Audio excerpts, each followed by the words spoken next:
बदलने के लिए लड़ना पड़ता है। जिंदगी बदलने के लिए लड़ना पड़ता है और आसान बनाने के लिए समझना पड़ता है।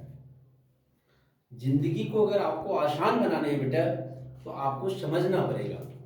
इसी तरह अगर मैथ में पास करना है आपको तो मैथ रगड़ना पड़ेगा, लेकिन अगर मैथ में 90 क्रॉस करना है तो मैथ समझना पड़ेगा, और वो भी प्रभास सर के साथ। बेटा मैं प्रभास सर आप सभी का मोस्ट वेलकम करता हूं अपने YouTube channel math bye Prabhas sir में।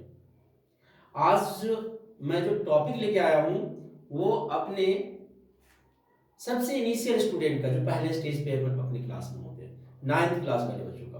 बहुत सारे कंप्लेन आ रहे थे, थोड़ी बहुत 2-4 बच्चों का आया था कि सर आपने 9th का डाला तो है, बस 9th का कॉन्सेप्ट में सिर्फ प्रोवाइड ही दिया और कुछ भी अभी तक नहीं करवाया है। और बेटे 9th ही हमारे फ्यूचर के डायमंड है, 9th क्लास के बच्चे, क्योंकि वो 4 साल तक मेरे साथ हैं। 12th जाते जाते तो उनका बेसिक कॉन्सेप्ट कहाँ से कहाँ पे होगा वो खुद ही अंदाजा लगा लेंगे अगर आप मेरे साथ कंटिन्यू रहें 4 साल तक बेटा। तो मैं आपको गारंटी देता हूं कि आपको कोई भी 100 लाने से नहीं हो सकता 12th में, अगर आप मेरे अकॉर्डिंग थोड़ा थोड़ा चलना सीख लिए तो। बेटा 9th क्लास जो है सबसे इंपॉर्टेंट क्लास है। बेसिक कॉन्सेप्ट यहीं से आपके स्टार्ट होते हैं, सारे बेसिक कॉन्सेप्ट यहीं से आपको मिलेंगे। अब इन बेसिक कॉन्सेप्ट को ही कैरी ऑन करना होता है 10th 11th और 12th में, ठीक है। तो इसीलिए यहाँ जितनी भी चीजें हैं आपको उसको आपको मोर डिटेल में कॉन्सेप्चुअली और बहुत अच्छी तरह से समझ के दिमाग में बैठा के रखने होंगे। याद करना तो भूल जाना होता है, तो याद नहीं करते हम लोग अपने दिमाग में बैठाते हैं चीजों को। ओके, याद क्यों करें, याद तो करेंगे फिर भूल जाएंगे। लेकिन 9th का कोई भी ऐसा कॉन्सेप्ट आपके लाइफ में बेटा वो फ्यूचर तक काम आएंगे, 12th तक तो काम आएंगे ही आएंगे, कंपटीशन में भी काम आते हैं, बैंक रेलवे एसएससी वगैरह वगैरह, क्योंकि बेसिक तो यही है ना। अगर बेसिक गायब हो जाए तो कहां से होगा, इसीलिए इस पे तो मैं सबसे ज्यादा ध्यान दूंगा। हाँ ये अलग बात है कि अभी बोर्ड का एग्जाम बहुत नजदीक था तो मैं थोड़ा उधर ज्यादा देख रहा हूँ बेटा। Now we start a most important topic for 9th class बेटा, लाइंस एंड एंगल्स। सबसे इंपॉर्टेंट टॉपिक है आपका, और यहीं से ज्योमेट्री पार्ट जिसको हम लोग बोलते हैं, और यहीं से बच्चों को थोड़ी सी परेशानी चालू हो जाती है। ज्योमेट्री सुनने के बाद या तो कुछ बच्चे ऐसे होते हैं, मैंने देखा है कि कुछ बच्चे ऐसे होते हैं कि ज्योमेट्री का नाम सुनते ही उनका दिमाग पूरा खुश हो जाता है कि वाह चलो सबसे आसान टॉपिक मिल गया। और कुछ बच्चे ऐसे होते हैं कि ज्योमेट्री का नाम सुनते ही 99 100 डिग्री फीवर में चले जाते हैं, क्या यार ये क्या आ गया, क्या होना है, कैसे होना है, इसीलिए कि उनका कॉन्सेप्ट क्लियर नहीं है। हमें किसी भी चीज में इंटरेस्ट क्यों नहीं लगता, अगर वो चीज हमें समझ में न आए, तो इसीलिए हमें, अगर समझ में ही नहीं आ रहा है, इंटरेस्ट ही नहीं है, तो वो कभी जिंदगी में समझ में नहीं आएगा। अगर समझ में आने हैं कोई भी चीज तो उसके लिए आपको उसमें इंटरेस्ट लेना पड़ेगा। तो जिनका ज्योमेट्री पार्ट में कोई इंटरेस्ट नहीं बेटा, एक्चुअली आप इंटरेस्ट लेना शुरू कीजिए मेरे साथ। मैं बहुत कहानी के जैसे आपको ज्योमेट्री पढ़ा दूंगा और आपको अच्छी तरह से समझ में भी आएंगे। चलिए बेटा ज्योमेट्री का जो पहला टॉपिक है वो स्टार्ट करते हैं हम लोग, लाइंस एंड एंगल्स, जिसमें सबसे पहला वर्ड है लाइन। एकदम मैं बेसिक कॉन्सेप्ट दे रहा हूं आपको, यहां तक एंगल का नेम तक रीड करने सिखाऊंगा, कंटिन्यू रहिए मेरे साथ। लाइन के बारे में क्या बोला गया बेटा, तो लाइन के लिए बोला गया, इसे लाइन किसे कहते हैं बताना जरा सा। नो एंड पॉइंट, कोई एंड पॉइंट नहीं होगा, नो एंड पॉइंट, ठीक है, दोनों तरफ एक्सटेंडेड होगा, and no fixed length, no fixed length,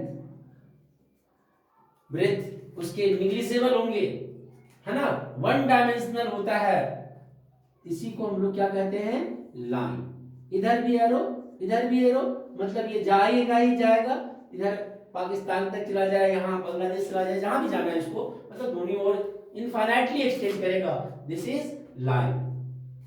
now line के बाद दूसरा नंबर आता है बेटा रे का, इसी में।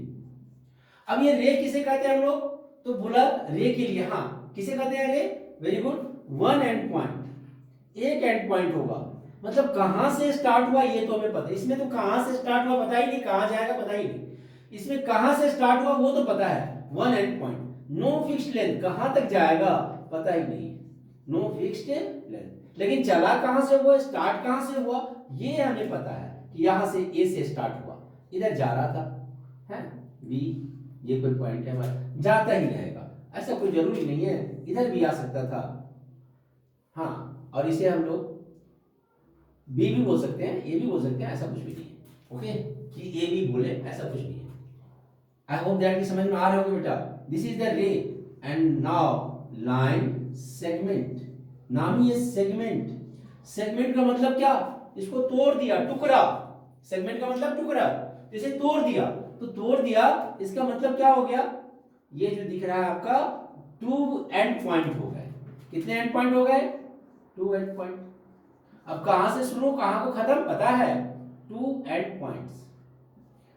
एंड फिक्स्ड लेंथ हो गए कि कितना बड़ा चाहिए, फिक्स्ड लेंथ। ओके, लाइन, रे एंड क्या आ गया बेटा, लाइन सेगमेंट। और ये सब बेसिकली आपने 6 क्लास में पढ़ रखा है।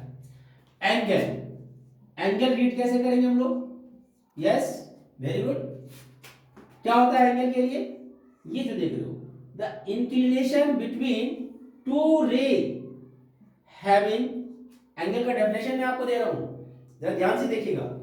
क्या बोला मैंने, द इंक्लिनेशन, इंक्लिनेशन का मतलब झुकाव, द इंक्लिनेशन बिटवीन टू रे हैविंग सेम या common vertex, having common vertex.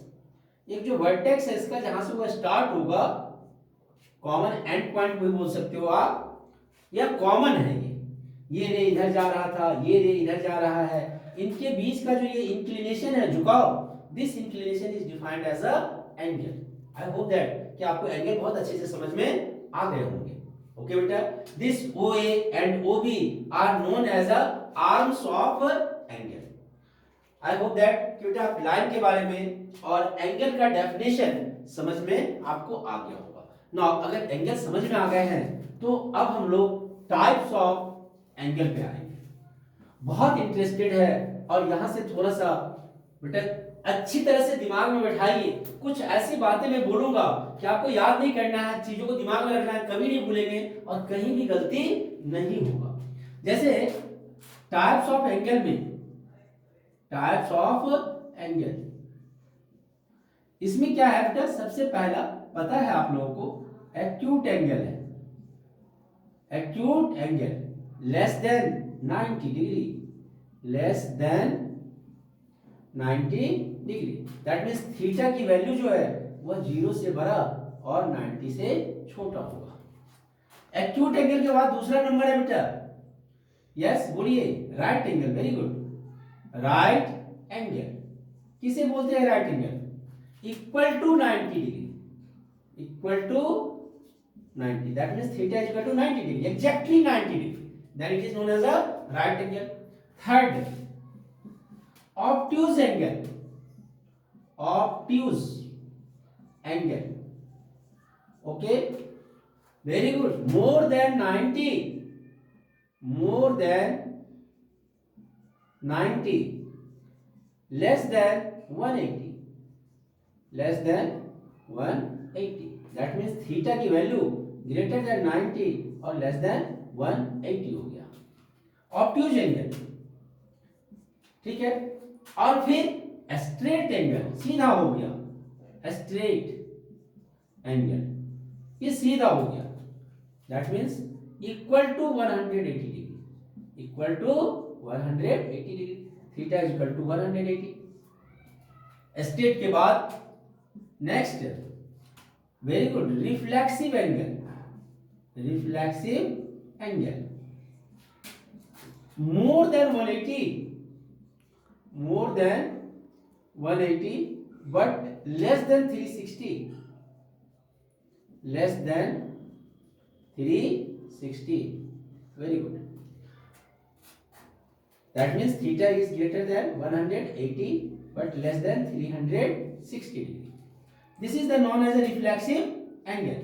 Now sixth, very good, complete angle, complete angle equal to 360, very good, equal to 360। समझ में आ गया बेटा? Acute, right, obtuse, straight, reflexive और कंप्लीट एंगल। और ये सब पढ़ा हुआ है आप लोगों का, मुझे पता है, और आपको अच्छी तरह से आते भी है। इसमें आप कहीं कंफ्यूज वगैरह भी नहीं करते हो, ये सारे आते हैं। कभी कभी थोड़ा सा रिफ्लेक्सिव में आपको प्रॉब्लम होता है, और रिफ्लेक्सिव 180 और से ग्रेटर देन और 360 से लेस देन होगा, उसे हम लोग रिफ्लेक्सिव एंगल बोलेंगे। ओके, ठीक है। अगर रिफ्लेक्सिव निकालना है तो 360 में से उसे माइनस कर देते हैं, ठीक है। जैसे समझिए बेटा, ये पहला वाला पार्ट है, कौन सा एंगल है जरा बताना? Acute angle, very good. ये दूसरा वाला है, कौन सा एंगल है बेटा? ये जब भी ऐसा साइन लग गया ना, इसका मतलब ये हो गया right angle, that means 90 degree. ये ऐसा एंगल है हमारा, 90 से बड़ा हो गया, that means obtuse angle, obtuse angle. और ये इक्वल टू हो गया, एक लाइन में आ गया, ठीक है। स्ट्रेट एंगल, स्ट्रेट एंगल, ये O है, ये A है और ये B है। यहां भी O, A और B है हमारा, O, A और B है, O, A और B है। सब में नाम मैंने वही लिया है। ओके, तो ये जो दिख रहा है आपको लाइन पे angle, this is known as a straight angle. और रिफ्लेक्स एंगल, ये जैसे ये वाला एंगल, तो ये रिफ्लेक्स एंगल नहीं होगा, इसके अपोजिट ये वाला एंगल जो दिख रहा है आपको, जो 180 से बड़ा हो गया हमारा, this is known as a reflex angle. और रिफ्लेक्स एंगल अगर फाइंड करना है तो reflex of angle AOB is equal to 360 में से आप माइनस कर देना एंगल AOB।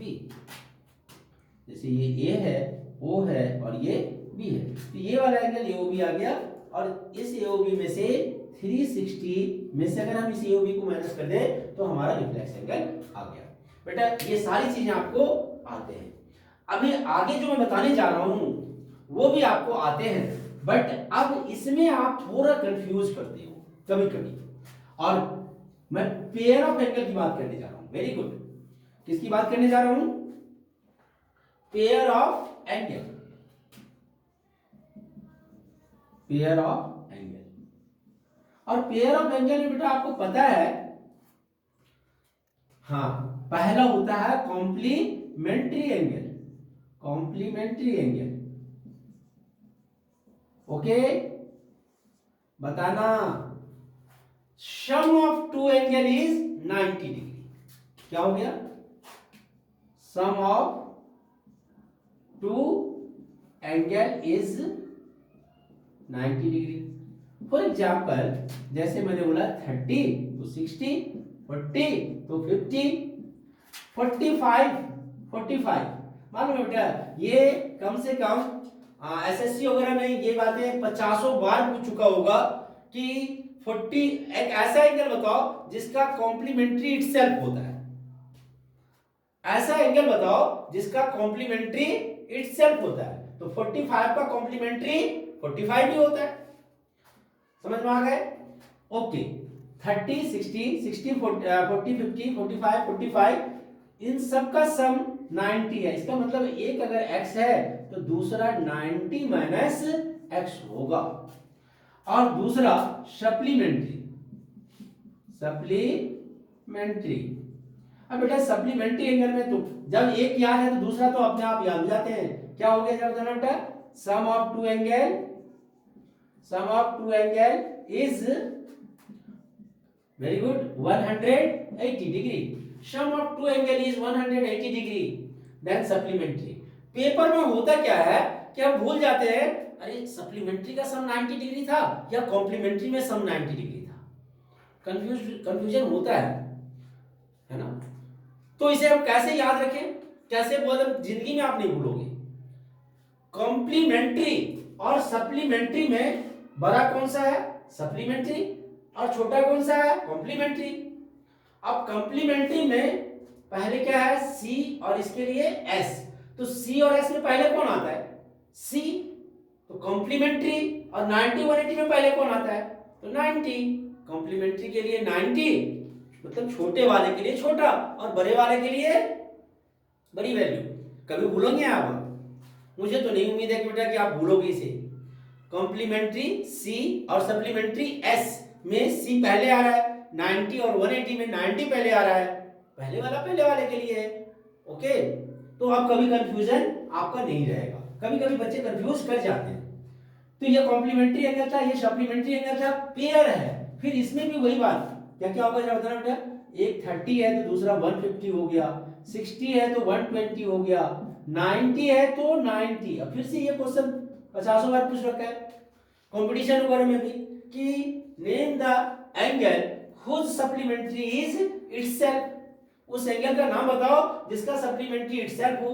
तो 90 का सप्लीमेंट्री 90 होता है, 100 का 80 होता है। ओके, यानी इसका मतलब अगर एक x है तो दूसरा 180 माइनस x होता है। बेटा आपको कॉम्प्लीमेंट्री एंगल भी समझ में आ गए होंगे, सप्लीमेंट्री एंगल भी समझ में आ गए होंगे। ओके, तो तीसरा जो है पेयर एंगल में ही, ये बहुत इंपॉर्टेंट है, सबसे ज्यादा इंपॉर्टेंट है। ओके, सबसे ज्यादा एडजेसेंट एंगल। एडजेसेंट एंगल क्या होता है? एडजेसेंट एंगल, एडजेसेंट एंगल क्या होता है बेटा? वेरी गुड, ये एंगल है, ये एंगल है और ये एंगल है।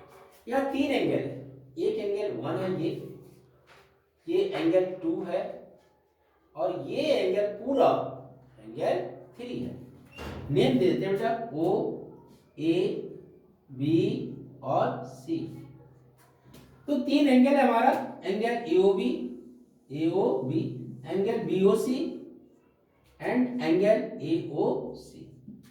ठीक है, तीनों का वर्टेक्स कॉमन है, ओ है, बट इसके दो दो आर्म है, ओ ए और ओ बी, ओ ए और ओ बी, और इसके भी दो आर्म है, ओ बी और ओ सी, ओ बी और ओ सी। तो दोनों का कॉमन आर्म ओ बी है, जो ने इन दो आर्मों के बीच में है, यानी कॉमन आर्म बीच में होना ही चाहिए, तो वह एडजेसेंट एंगल कहलाता है।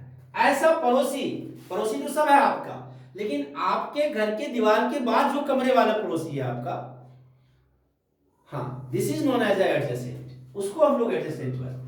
यानी उसके बीच में, हमारे बीच में एक ही दीवार होना चाहिए, कॉमन, कॉमन वाला बीच में होना चाहिए, साइड में नहीं। ओके, तो एडजेसेंट एंगल क्या हो गया हमारा? कैसे डिफाइन करेंगे हम लोग? तो बोलेंगे pair of angle having common vertex, having common vertex and common arm lie between other two arm। Okay, जैसे ये OB, OA और OC के बीच में है, तो OB इन दोनों में ही आर्म कॉमन है, इनमें OB तो है नहीं, इनमें कॉमन नहीं है। इन दोनों में क्या कॉमन है? OC कॉमन है, और इन दोनों में क्या कॉमन है? OA कॉमन है। ना OA बीच में है, ना OC बीच में है। Okay, very good. तो therefore angle AOB and angle BOC, that means angle 1 and 2 are adjacent angle। ये बहुत इंपॉर्टेंट कॉन्सेप्ट है आपके लिए, एडजेसेंट एंगल। बेटा आई होप दैट कि एडजेसेंट एंगल आपको समझ में आ गए होंगे। आगे बढ़ते हैं हम लोग, और नेक्स्ट पॉइंट मैं आपको बताने जा रहा हूं, वो भी बहुत इंपॉर्टेंट है, linear pair. It is a axiom not a theorem, और इसीलिए हम इसे प्रूव नहीं करेंगे। क्या बोल रहा है लीनियर पेयर? नाम ही है हमारा लीनियर पेयर। तो बोला कि if two adjacent angle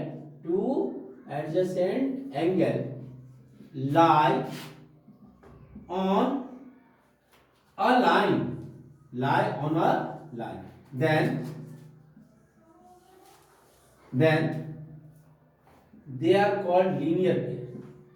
They are called linear pair, and its sum is 180 degree. क्यों?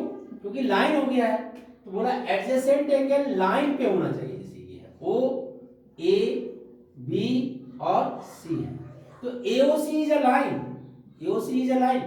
These two are the adjacent angle. So sum of adjacent angle on a line is 180 degree. Sum of adjacent on a line is 180 degree. This is linear pair. Okay? I hope that कि समझ में आ गए होंगे linear pair आपको. Angle AOB plus angle BOC. Okay. Now converse of linear pair is equal to 180 degree. Now converse of linear pair. Converse of linear pair. अभी बोला कि if they are lie on a line, adjacent angle are lie on a line. This is the first and last condition. कि adjacent angle जो होगा वह line पर लाई करना चाहिए, तभी हम उसे बोलेंगे adjacent linear pair. अदरवाइज ये linear pair नहीं होगा. अब कन्वर्स ऑफ लीनियर पेयर बोल रहा है कि if sum of two adjacent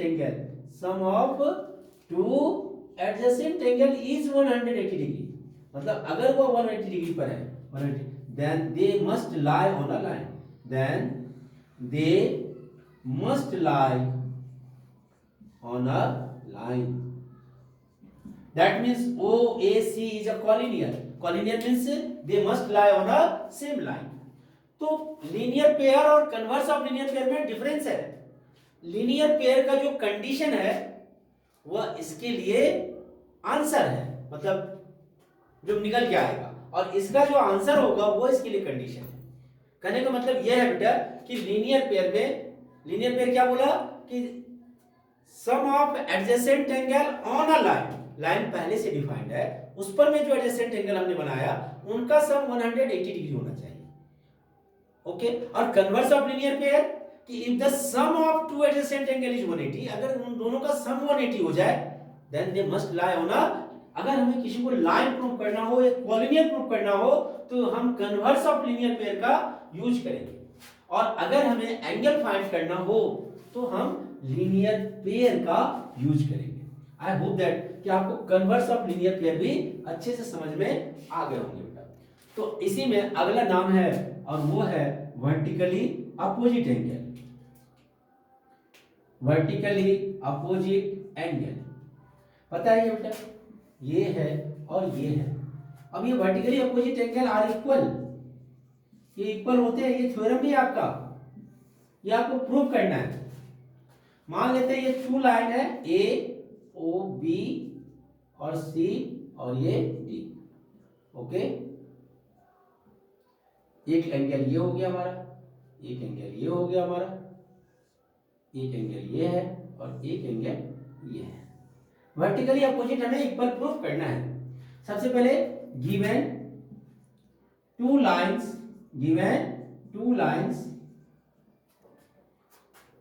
AB and CD are intersect to each other at O. To prove that हमें प्रूव करना है vertically opposite angles are equal, यानी हमें ये प्रूव करना है angle AOD is equal to angle BOC and angle BOD is equal to angle AOC. ये दोनों प्रूफ करना है. कोई कंस्ट्रक्शन नहीं, डायरेक्ट प्रूफ में कंस्ट्रक्शन है नहीं इसमें बेटा. कोई भी थ्योरम इन्हीं चार स्टेज में प्रूव होते हैं. सबसे पहला नंबर आपको लिखना होता है गिवन. नंबर 2 में टू प्रूव दैट, क्या प्रूव करना है. आगे भी बहुत सारे थ्योरम है जो मैं प्रूव कराऊंगा. और फिर टू प्रूव दैट के बाद कंस्ट्रक्शन, जो इस क्वेश्चन में नहीं है, इस थ्योरम में नहीं है, कंस्ट्रक्शन अगर हमें कुछ अपने से अलग से फिगर में कुछ करना पड़े तो कंस्ट्रक्शन, और लास्ट स्टेज होता है प्रूफ। अब प्रूफ में हम लोग जाते हैं बेटा और बोले angle AOB AOD plus angle BOD is equal to 180 degree linear pair. Linear pair किस पर में है? ऑन अ लाइन एओबी है, लीनियर पेयर हो गया हमारा। ओके, दूसरा फिर BOD, angle BOD plus angle BOD plus angle BOC, बहुत आसान थ्योरम है बेटा, 180 degree, again linear pair. This is equation number 1, this is equation number 2। तो फ्रॉम 1 and 2 अगर एक साइड इक्वल है तो दूसरा साइड भी इक्वल करोगे आप। Angle AOD plus angle BOD is equal to angle BOD plus angle BOC, और ये बीओडी बीओडी कर दिया, therefore angle AOD is equal to angle BOC. एक पार्ट प्रूव हो गया, AOD is equal to BOC. बेटा सिमिलरली अब आप एक बार फिर से इस एंगल को लिखो।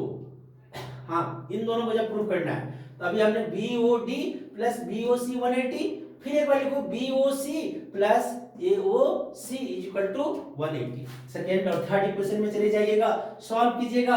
बेटा ये बीओसी कॉमन एंगल जो होगा कैंसिल हो जाएगा, आपका angle AOC is equal to angle BOD. Second part भी प्रूव हो जाएगा और आप लोगों को आता भी होगा प्रूव करने के लिए, मुझे पता है। ओके, यहां तक अच्छे से आपको समझ में आ गए हैं। अब जो मैं समझाने जा रहा हूं बेटा, इसकी कहानी खत्म हो गई। जो कंसेप्चुअली था फर्स्ट एक्सरसाइज आपका लाइन्स एंड एंगल्स में इतने पे ही बन जाएंगे जितने कॉन्सेप्ट हम लोग पढ़े। अब इसमें एक बहुत बहुत इंटरेस्टिंग क्वेश्चन था, एनसीईआरटी में था, नहीं एक्चुअली है एनसीईआरटी में बेटा, और वो एग्जाम्पल में है। क्या है? बहुत अच्छा क्वेश्चन है, बहुत इंटरेस्टिंग क्वेश्चन है। ठीक, एक लाइन ले लिया उसने और एक एंगल ले लिया, फिर बोला कि इसका एंगल का एक बाइसेक्टर है, ये बाइसेक्टर, और इस एंगल का भी एक बाइसेक्टर है। ओके, हमें ये वाला एंगल फाइंड करना है, ये वाला एंगल। ये ए ओ बी लाइन दे रखा है, ए ओ सी ये हो गया, इसका नाम P दे दिया और इसका नाम Q दे दिया। ठीक है, क्वेश्चन आपको ये बोल रहा है कि OQ and OP R angle bisector, ये क्वेश्चन दे रखा है, angle bisector of angle BOC and angle AOC respectively, AOC respectively. Okay, आपको क्वेश्चन में क्या बोला? Find angle POQ।